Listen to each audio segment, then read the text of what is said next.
allez dire le temps que tu as fait. Je laisse aller, il y a 2 présentations, je pense, avant le dîner, puis c'est dans la bonne sport. Merci.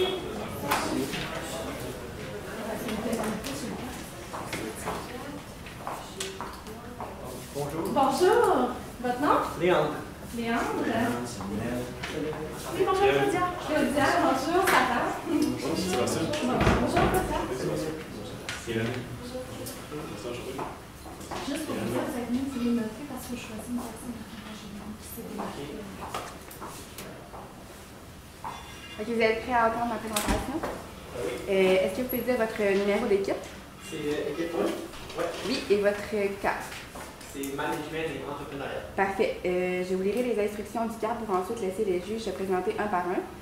Vous disposez de 15 à 20 minutes afin de présenter votre solution au juge. Le temps s'écoule à partir du moment où un des membres de l'équipe débute la présentation. Je vous montrerai le temps restant à l'aide d'un carton lorsqu'il vous restera 10, 5, 2 minutes et 30 secondes. Et les dernières 10 secondes vous sera indiqué à l'aide de mes doigts. Si l'un des membres de l'équipe continue à parler à la fin du décompte, je vais le signifier et la présentation s'arrêtera dès cet instant. S'il fait moins de 15 minutes, il y aura une pénalité d'1 point par 30 secondes manquant. Les juges bénéficieront ensuite d'une période de questions de 5 minutes, lors de laquelle ils pourront vous demander des éclaircissements concernant votre solution. Notez que lors de la période de questions, aucun décompte du temps ne vous est donné, mais si un des membres de l'équipe est en train de parler lorsque le compteur affiche 5 minutes, il est autorisé à terminer sa réponse. Les juges peuvent maintenant se présenter. Bonjour, Sarah Dumoncoeur, Proxima Santé. On est une firme en ressources humaines. Je m'appelle Samuel Audet, je suis fondateur de l'entreprise Autour qui fait des tournées microbrassieries. Je suis très gentil. Bonjour, je suis Samuel Arnaud, collègue de Kevin Poulain. Moi, je suis en stratégie marketing et communication. Kevin Poulain, propriétaire de l'Institut de compagnie. Voilà. Donc, merci beaucoup à vous. On va commencer tout de suite. Donc, je ne sais pas si vous savez, mais il existe environ 250 000 PME au Québec. Ils ont tous environ le même problème au commencement. Donc, c'est souvent un problème lié au financement, donc un manque de fonds. Et sinon, un manque aussi de compétences. Donc, un manque de personnes qui sont en comptabilité ou en finance, en management, marketing. Par contre, la compagnie Soins Médics, dont le propriétaire ici, c'est vraiment le problème lié à la visibilité et aussi au recrutement. Donc, nous autres, aujourd'hui, on est ici pour vous présenter une solution. Donc, sans plus attendre, on va présenter l'autre jour. Premièrement, on va parler du mandat. Donc, qu'est-ce qui nous est demandé? Après, on va faire une analyse interne et externe, donc à l'aide d'une matrice FFOM. Par la suite, on va parler stratégie et objectifs. Donc, c'est quoi qu'on fait concrètement? L'implantation aussi, c'est quoi qu'on va faire? L'échéancier, donc à court et à moyen terme. Par la suite, on va faire une brève analyse des coûts et on va finir par une petite conclusion. Donc, notre mandat, on a eu comme 4 grandes problématiques. La première, c'est attirer une clientèle cible. Donc, on sait que la clientèle cible, c'est une clientèle de l'âge d'or, donc des 60 à 65 ans. Ça, il faut vraiment aller chercher le plus grand nombre de clientèle. Par la suite, il faut attirer des jeunes employés, donc des jeunes médecins qui sont soit à la fin de leur cheminement en médecine ou en médecine, ou sinon des jeunes médecins qui sont déjà sur le marché du travail. Aussi, il faut gêner la technologie et les personnes âgées, parce qu'on sait vraiment que les personnes âgées, excusez-moi, ils ont vraiment de la difficulté, ils sont pas au courant de comment ça marche. Là, il faut vraiment trouver une bonne stratégie pour miser là-dessus. Par la suite, il faut étendre son offre de service. Donc, pour ce qui est de l'analyse, en fait, il ne faut pas oublier aussi les valeurs de l'entreprise qui sont le respect, la dignité, le professionnalisme et la confidentialité. Donc, pour ce qui est des forces, on sait que, en fait, Soins Médics, ils sont vraiment avant-gardistes pour ce qui est de l'avancement technologique. Ils sont vraiment au courant de ce qui s'offre sur le marché et de ce qui peut s'offrir sur le marché. Par la suite, aussi une force, c'est que c'est vraiment rapide. Le service est rapide. Supposons qu'on va à la clinique, c'est vraiment plus rapide que si on va dans le milieu public. Aussi, c'est très accessible. C'est proche des condos comme au Campanile, c'est proche de la population, c'est vraiment accessible. Par la suite, pour ce qui est des faiblesses, premièrement, dans le domaine privé, les coûts sont souvent un peu plus élevés. De plus, la clientèle est vraiment trop fixée et trop fixe. On devrait peut-être élargir la clientèle. Aussi, une autre faiblesse, c'est le manque de visibilité. Étant donné que c'est une clientèle de l'âge d'or, clientèle un peu plus vieillissante, eux sont moins au courant de ce qui se passe sur les réseaux sociaux. Donc, de nos jours, c'est vraiment là que ça se passe, la promotion et la visibilité. Donc, là aussi, il y aurait un petit travail à faire. Par contre, les opportunités, en fait, dans le côté plus. Les forces et les faiblesses, c'est plus par le côté interne. Pour ce qui est du côté externe, les opportunités qui s'offrent à soins médics, c'est la télémédecine. Donc, ils seraient sensiblement les premiers à l'appliquer au Québec. Aussi, une autre opportunité, il y a combien de cliniques? Il va y avoir bien. Oui, c'est ça. Donc, en fait, une autre opportunité, ça serait de l'expansion. Donc, comme dans le cas, ça serait une expansion, premièrement, en Beauce, dans les régions où il y a vraiment moins de cliniques, mais où il y a aussi une grande demande qui est associée à ça. De plus, une menace. Côté menace, ça serait une menace peut-être gouvernementale, étant donné que quand on est dans le secteur privé, on a peut-être un nombre, les subventions, excusez-moi, je perds mes mots. Plus de restrictions. Oui, exact. Il y a beaucoup plus de restrictions, il y a moins d'assurances, de compensation, des fonds de pension, etc. Il y a aussi une menace à la concurrence. Comme on l'a vu, il y a quand même plusieurs. Le marché de la médecine et des cliniques est assez pas saturé. Il y a quand même une grande concurrence, donc il faut essayer de démarquer de ce côté-là. Ça, c'est un marché qui est en train un peu de prendre l'expansion du marché, un peu plus les cliniques privées tout seul, donc c'est pour ça qu'on pense que c'est vrai. Oui. Donc, pour ce qui est de la stratégie, donc, nous, en fait, on a basé notre stratégie sur les 4 objectifs. Donc, respect, dignité, professionnalisme et confidentialité. Donc, première stratégie, en fait, ça serait une stratégie qui faut vraiment axer c'est sur la visibilité. Donc, la visibilité, ça manque un peu. On sait que c'est l'âge d'or la clientèle cible, donc il faut vraiment axer ça là-dessus. Premièrement. Deuxièmement, l'emphase de la télémédecine, c'est vraiment une valeur ajoutée. La télémédecine, il n'y a personne qui a ça encore, et vous serez les premiers à la mettre en place. Donc ça, c'est vraiment un avantage. Donc il faut vraiment mettre tout ce qui est en notre pouvoir pour permettre l'implantation de la télémédecine. De plus, on met sur une équipe qui est jeune, parce que les jeunes, on le sait, ils sont motivés, ils sont dynamiques, ils sont travaillants, puis ça fait en sorte que il y a vraiment un bon taux de rendement. Donc, ils sont travaillants, ils sont motivés. Aussi, une autre stratégie, ça serait en partenariat avec l'Université Laval, mais aussi avec les condos. Donc, on va faire des offres, ça, on va expliquer ça plus tard. De plus, la valeur ajoutée, comme j'ai dit, la télémédecine, c'est très important de mettre l'emphase là-dessus. Donc, sans plus tarder, on va passer aux solutions concrètes qu'on donne, en fait, qu'on propose pour le problème. Donc, on vient de faire le survol, en fait, de notre stratégie en gros. On va y aller plus concrètement dans les détails. Donc, notre première problématique était d'attirer la clientèle. On sait que, en fait, notre clientèle, comme on disait brièvement, c'est des personnes âgées, probablement qui viennent de venir dans la retraite, qui habitent, ceux qu'on sait vraiment, c'est ceux qui habitent près du Corbeil, donc dans le quartier à Pointe-Sainte-Croix, en fait. Donc, ils sont soit en condo ou en maison. En fait, il y en a plusieurs autour de l'emplacement géographique de la clinique. Ou sinon, des gens qui sont dans des maisons pas trop loin. Donc, c'est des gens qui ont besoin de des soins personnalisés, souvent parce que c'est des gens qui sont pas nécessairement qui sont malades et qui peuvent développer des maladies, qui ont besoin de des soins adaptés aux personnes âgées. Il y a vraiment des personnes qui ont vraiment besoin de sécurité, qui ont besoin de se sentir bien, surtout qui ont besoin de se sentir à l'aise. C'est des gens qui n'aiment pas changer d'infirmière à toutes les 2 semaines, toujours appeler quelqu'un qui ne connaît pas nécessairement leurs petits besoins ou, par exemple, juste leur prénom. Donc, c'est des personnes qui cherchent à tisser des liens, tout simplement. C'est des personnes qui veulent vraiment, qui aiment ça, se faire reconnaître, se faire dire bonjour Thérèse, comment ça va aujourd'hui, des choses comme ça, des personnes, donc quelqu'un qui a l'écoute d'eux, finalement.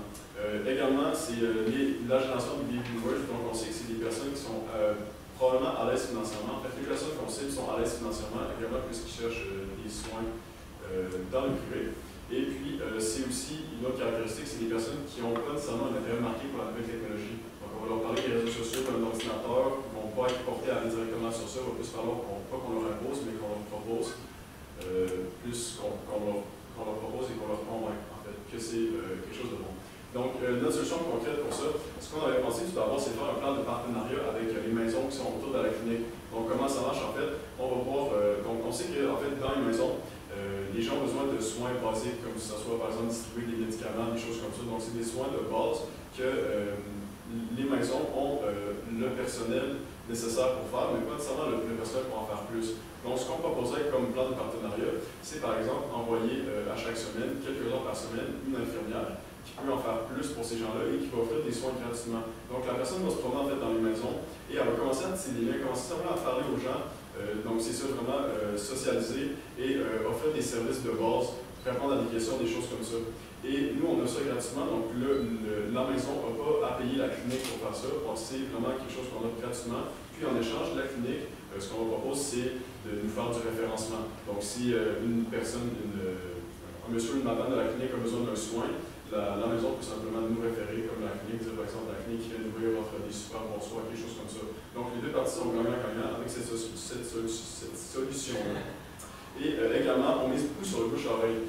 Donc pour attirer la clientèle, on sait que les personnes âgées, ils ne chattent pas entre eux, ils parlent entre eux. Puis c'est des gens aussi qui socialisent beaucoup entre eux dans les maisons, ils vont faire des jeux, ils vont jouer aux cartes par exemple, puis tout ce qu'on va faire dans leur journée, c'est vraiment parler entre eux. Donc je le dis concrètement, mais c'est ça, donc c'est beaucoup le bouche-oreille. Si une personne âgée trouve qu'elle a des soins hors de l'ordinaire, donc des soins qui en fait qu'on répond à ses besoins et qu'on a une valeur ajoutée encore une fois à ses besoins, avant de parler à ses amis, puis c'est vraiment comme ça que ça va être facile d'attirer des nouvelles personnes. Aussi, dans notre mandat, ce que vous allez demander, vous voulez aussi rechercher des jeunes médecins, des jeunes professionnels. Donc, le profil qu'on a ressenti au travers de ça, on recherche des jeunes diplômés récents, ceux qui viennent de sortir sur le marché. Puis aussi, ce qui est intéressant avec les jeunes, on est très habiles avec la technologie, on est souvent très au courant, très connectés. Pour ça, on est passionnés. Probablement, tous les médecins sont passionnés de ça. Ils sont toujours à la recherche des défis. Comme on peut voir ici dans le camp, on a vu comme Kevin et Marie-Hélène, si je ne me trompe pas. Marie-Hélène, excusez-moi. Ils ont toujours besoin d'en faire plus, ils ont besoin de reconnaissance, ils ont besoin de se sentir utile. Donc, je pense que c'est quelque chose que cette organisation-là peut amener. Peut aussi développer un certain épanouissement. Les avantages que ces futurs employés-là peuvent avoir, premièrement, des horaires un peu plus stables. Des fois, sur le marché public, bon, des fois, on travaille un peu plus de soir, de nuit, tout ça. Puis souvent, c'est les horaires sur appel aussi, c'est ça. Surtout les jeunes, quand on commence, on n'a pas tous ces privilèges-là. Là, c'est un horaire plus stable de surveillance, qui peut être très intéressant. Aussi, ils peuvent travailler à la technologie, ce qui peut être aussi intéressant, ils sont très à jour, c'est très manuel aussi. Aussi, ce qui est intéressant, ils peuvent prendre le temps de communiquer plus avec leurs patients. Aussi, c'est un réseau un peu plus petit. Tout est beaucoup plus rapproché, il y a beaucoup plus un sentiment d'appartenance. Donc, c'est des avantages qui peuvent tirer. Puis, la façon qu'on essaie d'aller chercher ces nouvelles personnes, premièrement, à court terme, ce qu'on pourrait viser, c'est d'aller chercher d'autres personnels à temps partiel, puisque, bon, si l'organisation s'agrandit, on a besoin de plus de personnel. Ce qui peut être intéressant, c'est aller chercher des stagiaires, puisque souvent, les stagiaires ne sont pas nécessairement rémunérés. Donc, avoir un stagiaire, ça n'a pas nécessairement beaucoup de frais. Aussi, ce qui est intéressant, des fois, ils ont de la difficulté à aller chercher des stages sur le marché public, tout ça. Donc, sur le marché privé, ça peut être plus accessible. Aussi, possibilité d'avancement. Votre entreprise peut former votre stagiaire comme selon votre organisation, tout ça. Puis, par la suite, éventuellement, offrir aussi un emploi. Donc, ils vont déjà être formés de cette façon-là. Puis aussi, à long terme, on va essayer d'aller viser aussi, on veut un médecin, un jeune médecin. À ce moment-là, on peut essayer d'aller viser les finissants. Ce qui peut être intéressant, on parlait tantôt, le partenariat avec l'Université Laval. Il y a beaucoup de finissants ici. Ce qui est intéressant ici, il y a un service de placement, de SPLA, qui met beaucoup en contact des employeurs avec des futurs employés. Donc, on pense à une belle banque d'employés. Puis ici, pour promouvoir, souvent, ils vont utiliser les pages Facebook, les étudiants vont pouvoir faire ça, etc.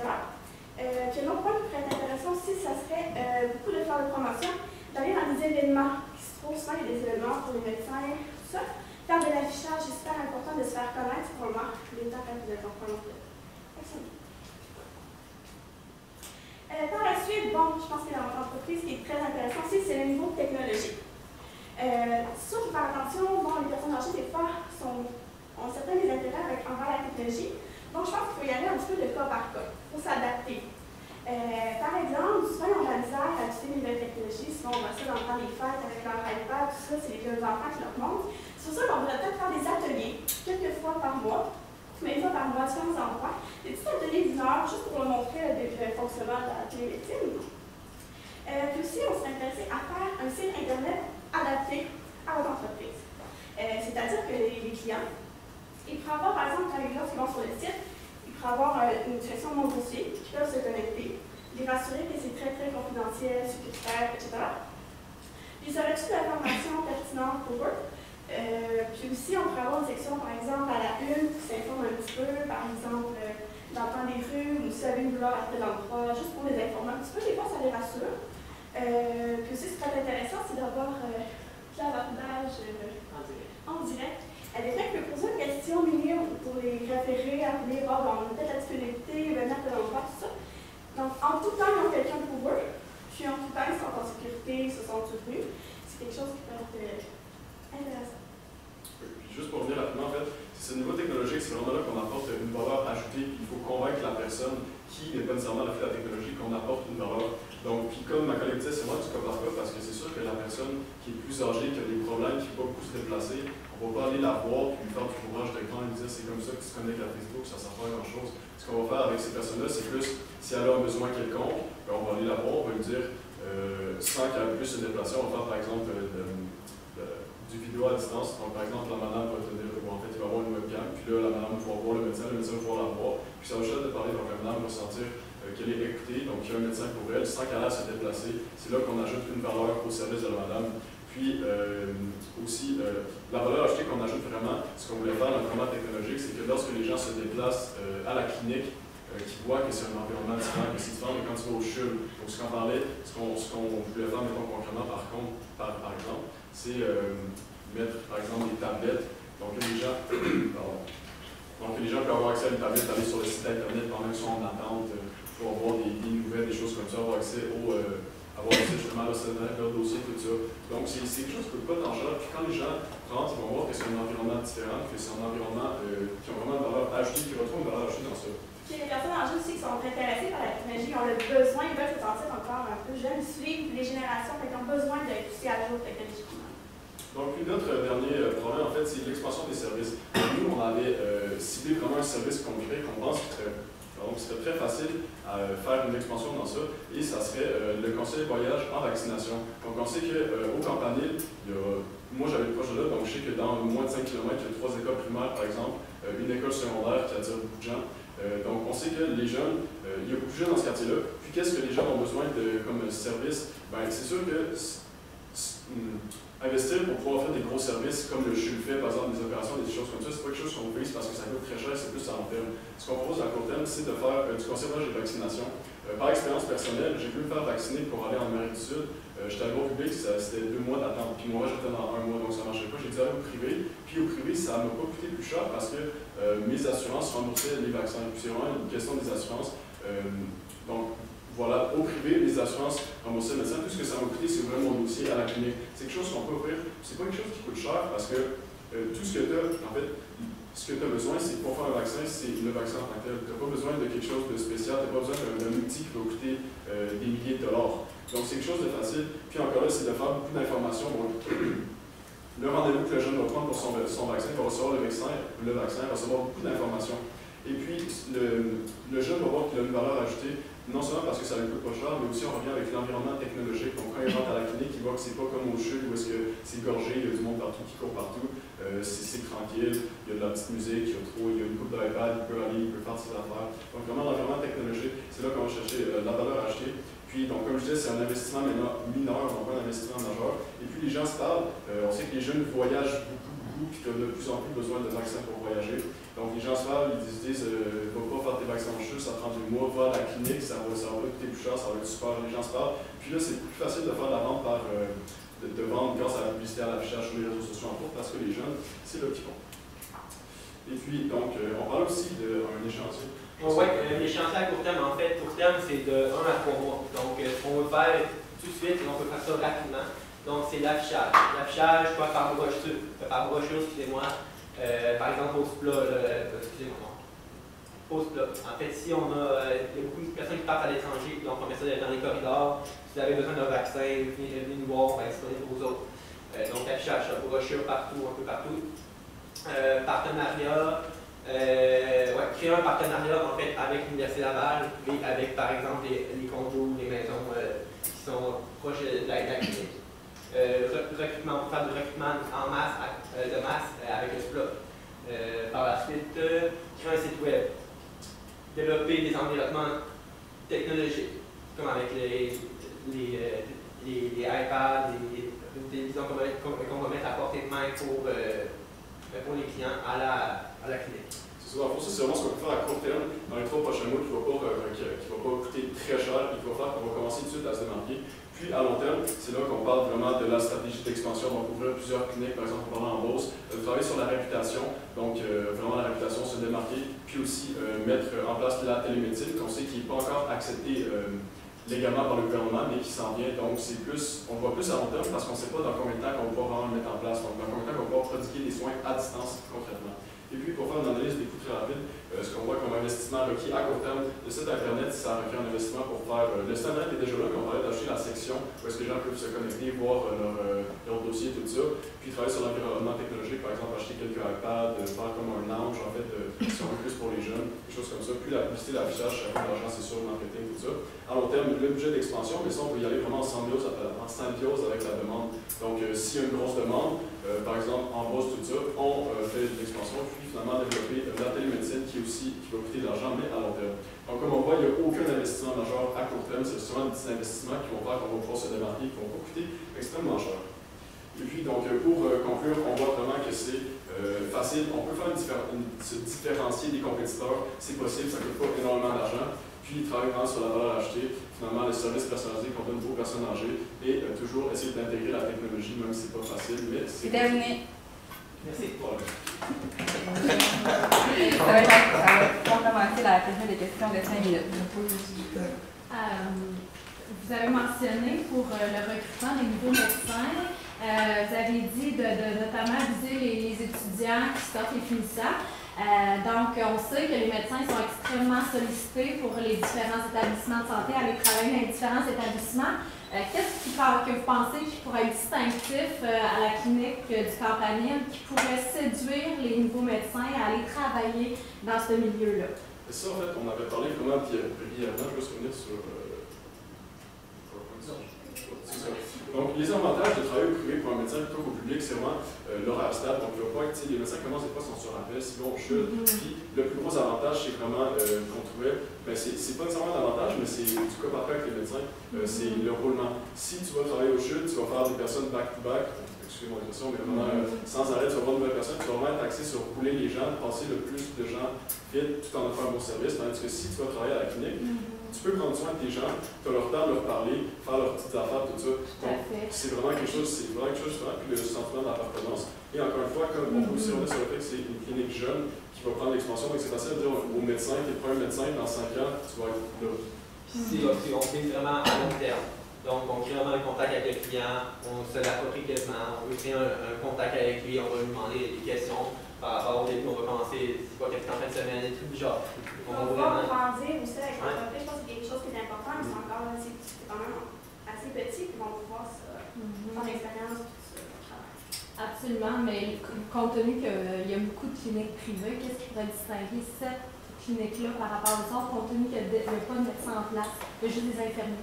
Bon, parfait. Donc, comme on a mentionné plus tôt, on serait la première entreprise à intégrer la télémédecine. Je pense que c'est notre plus gros avantage parce qu'on sait que quand tu vas voir le médecin, tu regardes autour de toi, c'est un peu archaïque dans le sens que le médecin, comme ça pile de dossier avec 1000 feuilles dedans, puis lui il tourne les feuilles, puis là il cherche ton dossier. Tandis que si le médecin va dans son bureau, puis lui c'est comme tout, disons, sur sa tablette, sur son ordinateur, c'est plus simple, il n'y a pas de papier qui traîne partout. Puis c'est plus rapide aussi côté technologique. Puis la télémédecine, c'est vraiment une valeur ajoutée, non seulement pour le client, mais aussi pour le médecin qui va travailler là, dans le sens que ça lui apporte beaucoup de bénéfices de ce côté-là. Pourquoi on pense vraiment à un gros avantage concurrentiel comparé aux autres? Oui. Au niveau de développer le service, vous avez parlé au niveau des jeunes, surtout au niveau des conseils voyage, des choses comme ça. Vous, en tant que jeune, est-ce qu'il y a des produits, des choses qui seraient plus attirantes? Qu'est-ce que vous proposez qui serait encore plus attirant que le conseil voyage qui est déjà présentement en place? Là? Donc, qu'est-ce qui serait attirant pour un jeune d'aller chercher au niveau d'un nouveau service à part le conseil voyage? Y a-t-il des produits qui seraient plus faciles pour vous, qui seraient plus accessibles pour un jeune finalement? Moi, je pense qu'on peut vraiment acquérir la technologie. Je parle par expérience personnelle. Quand j'ai pu chercher des informations sur les vaccins qui s'en prenaient, j'étais allé comme sur le site du gouvernement, puis c'était pas clair. Entre autres, j'allais dans un pays où est-ce que c'est conseillé, mais pas obligatoire d'avoir le vaccin de la fièvre jaune qui coûte quand même 150 $, puis qui a quelques effets secondaires. Donc, vraiment, complètement, c'était ça. Je n'étais pas sûr si j'avais besoin de savoir, puis je ne pouvais pas vraiment avoir l'information sans contacter un médecin directement. Donc, qu'est-ce qu'on peut faire dans ce cas-là? C'est soit faire, par exemple, des capsules vidéo, ou simplement quelque chose qui va être accessible aux jeunes, côté technologique, vraiment une capsule vidéo qui dit, on sait que les jeunes vont beaucoup en Asie ces temps-ci. Moi, en fait, on connaît tous des gens qui vont vraiment en Asie. Pourquoi pas publier une capsule vidéo qui dit si tu veux aller en Asie, voici les vaccins que tu as besoin, voici pourquoi. Moi, c'est quelque chose que j'ai jamais vu en fait. Je pense que c'est quelque chose qui apporterait vraiment de valeur ajoutée. Souvent, les jeunes aussi, ils n'ont pas beaucoup de temps, souvent avec des études, en voyage, au travail. Donc, des fois, avoir accès à nos informations plus visuellement, on n'a pas besoin de se déplacer. Des fois, peut-être pour avoir les informations, c'est sûr qu'il faut débourser certains frais, mais en même temps, côté temps, je pense qu'on peut économiser. Ça peut être très intéressant pour les jeunes. Puis aussi, on fait encore plus d'affichage, simplement dans les écoles secondaires ou cégep, parce qu'on sait que c'est là que les gens voyagent beaucoup. Leur dire que vous êtes intéressé par cette partie de pays-là, voici les soins que vous avez besoin avant de quitter, parce qu'on sait que c'est très important.